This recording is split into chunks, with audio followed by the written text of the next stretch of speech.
Guys, Happy New Year. Happy 2023. I promised you guys that this channel was going to be jam-packed full of information, and I feel like I haven't lived up to it. I'm committed to putting out one video a week for you guys. I'm hiring a video editor. So if these videos are boring in the beginning, I apologize. They will get better, I promise you. Don't judge this video by how it looks. Listen to what I say. And as we go on, as you're following this, they will become more visually stimulating so that it's more exciting, it becomes entertainment as well as learning. But for these first few videos, just listen to what I am saying. I promise you I can add you value because I bring value to the clients that I have on a daily basis and at a rapid rate. So I can do that for them, I can do that for you, okay? So let's get into it. I would love to be able to answer all the messages that I get every single day from you guys, but I just can't. So what I've decided is this is kind of gonna be a selfish thing, a video blog. It's my diary, but at the same time, I think that I can add value to you guys. So we're gonna get right into it. The first question that I get all the time is, Will, how do I get my ball handling better? I might get that question 5 times per week. So usually the people who ask me that question already know all the stationary ball handling drill, the 2 ball handling drills, the block practice drill. They can probably dribble like 6 balls, right? They're probably amazing stationary ball handlers. Do you think that's fair to say? And if that's you, then I'm gonna add some value to you right now. I'm gonna talk to you because this is such a big topic and it's something that I'm so passionate about and I've seen amazing results with that I'm gonna break this up into 2 different volumes, okay? So this is gonna be volume 1. And I'm gonna tell you about what my number one ball handling drill is. And then what we're gonna do is we're gonna work together. I'm gonna feed you this information. I'm gonna unlock the door to this. And together, I'm gonna give you variations and you're gonna write me back and tell me your variations of this. Let's get right into it. The best ball handling drill that I can think of is tag. And the reason that it's the best ball handling drill, obviously when I say tag, it means you're dribbling the ball and trying to tag someone else or evading, is because basketball is an invasion-evasion sport. Meaning that if I have the ball, I'm trying to evade you. I'm trying to get away from you. I'm trying to score points. If you're the defender, you're trying to invade me to take away the ball so that we can switch roles. You become the offense, I become the defense. And the reason the tag is so good, 2 components, is because there's a reactionary component and there's an element of pressure. No stationary ball handling has this. So you can dribble 6 balls all you want.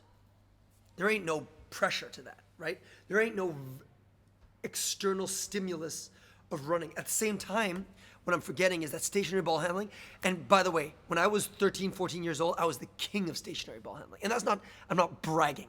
I wish I could take that back. Stationary ball handling, up to a certain point, does you a disservice because it doesn't incorporate your feet into the ball handling. And so I can make an argument that you're actually going backwards by working on too much stationary ball handling. But that being said, stationary ball handling, we may work on it for the first 2 to 6 minutes as a warm-up to build the 2 C's. When we talk about the 2 C's, it's comfort and confidence. That is very important in any basketball player's career and to any workout. You want to start and build that confidence and then work your way up from there. So, tag. It provides external stimulus and it puts a good amount of pressure on you. But tag alone is not enough. We have to use constraints. So constraints are kind of limitations to allow you or the coach to work on what you want to get better at. So say for example, and this is going to be the example later, I want to work on my weak hand. Great, you can stationary ball handling, run up and down the court, dribble with your left hand or right hand, whatever you are. The problem is, guys, is that there's no pressure. There's no reaction. It's not game-like. So it's not going to transfer to the court, right? You can literally run up and down the court with your left hand and be looking down the entire time. I don't want to have to say to my players, guys, look up, look up, look up. No, the drill should do that for me. I am not that good of a coach. I am not that good of a coach.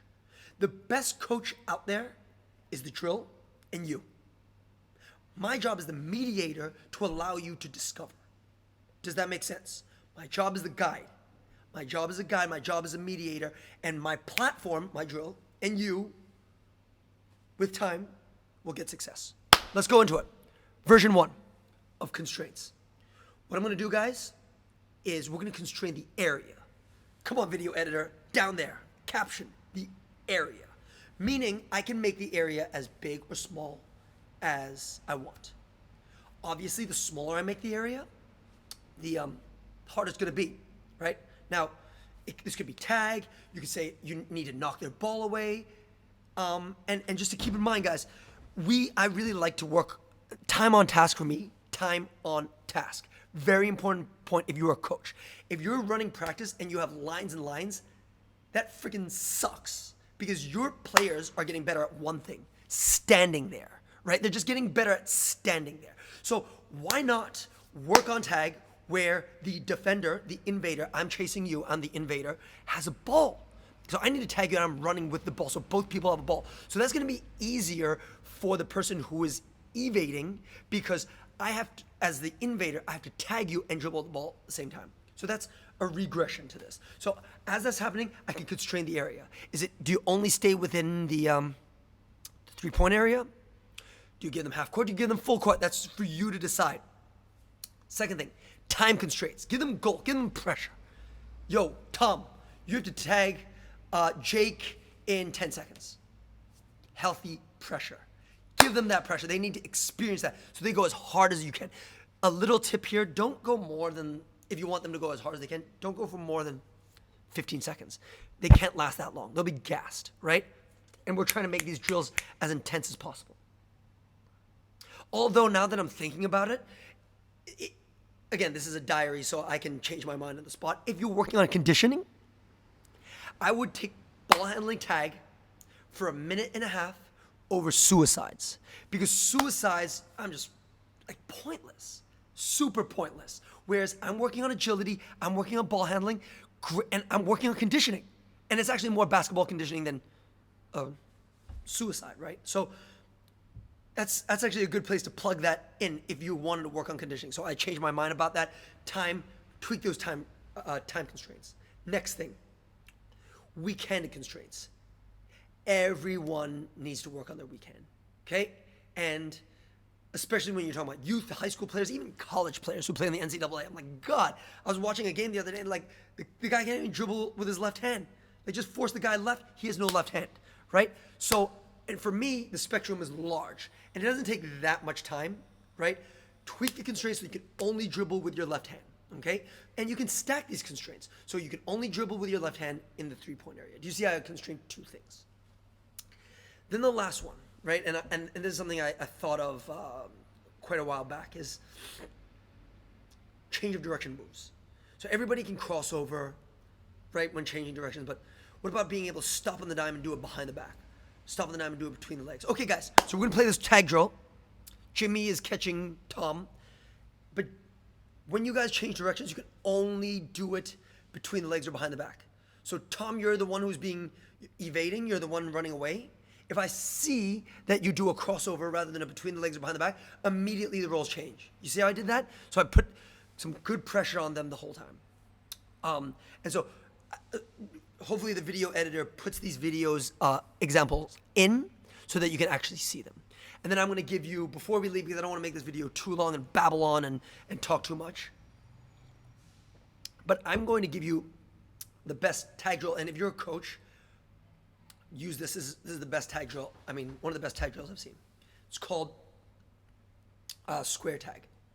So we're gonna go ahead and load the video now, so you should be able to see it on screen.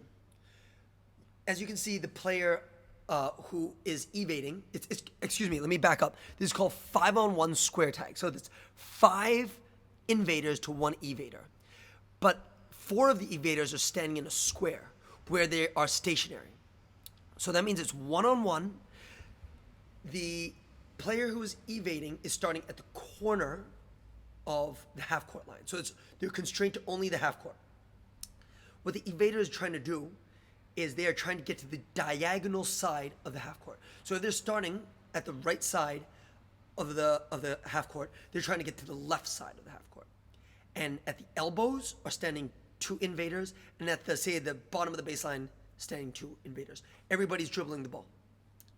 So as they're doing this one-on-one, if the invader gets shook or the evader kind of shakes them and gets loose, the invader will shout, switch, switch.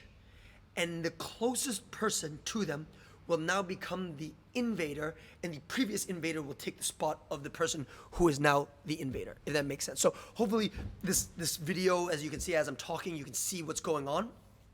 There's a million tweaks to it. But the reason I love it so much is because, number one, it works on ball handling. Number two, it keeps their head up. There's reactionary component, there's pressure. But now the fourth component is that it works on communication. And I find working on communication to be one of the cornerstones of being a successful basketball team. And is one of the hardest things that maybe just me, but I have to teach. So when I can implement communication into my drills, it is the most important.